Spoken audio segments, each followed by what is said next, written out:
Now we just want to make sure that this base layer is nice and level.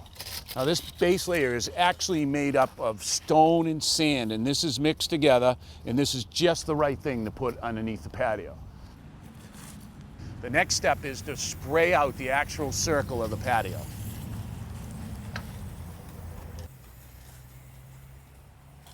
Now, using the transit they set up, they're going to shoot grades, set their rails, and then we'll be able to start screeding off for the patio. We're using the transit to shoot a level line so that we can set these screed rails.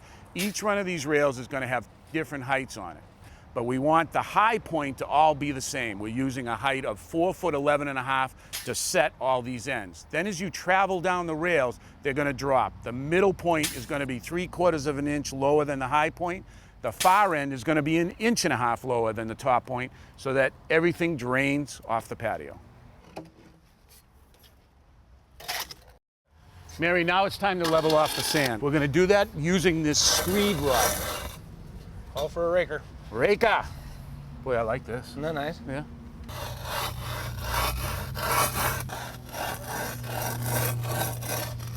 Okay, now what we're going to do is we're going to move our screed rail. Now we're just filling in the void left by the screed rail.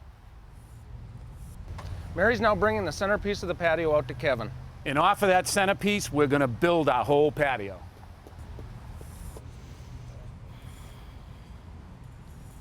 Now, most people won't build a circular patio because it requires cuts, and a lot of them.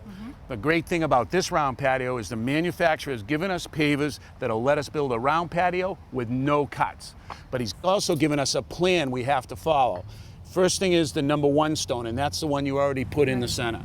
The next one is going to be a row of #2s, then 3s and 4s, and then a blend of 4 and 5s until we build the patio all the way out. Nice. So what we have to do is just keep supplying the guys with pavers. Okay. Now they're putting in the first row, which is the #2s. When they're fully assembled, they'll give us a perfect radius around our center point.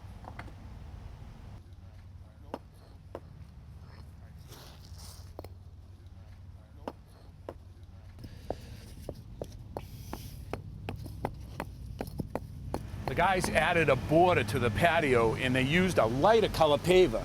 I love how it makes the colors pop. It looks great. And to hold it all into place, we're using these 8-inch galvanized spikes that we put through this plastic edging. Well, the guys have laid out the first course of the fire pit. This also comes as a kit in individual pieces that are going to make a radius. What they're going to do is take and remove these bottom pavers they put in and just drop the first course in place. Another one.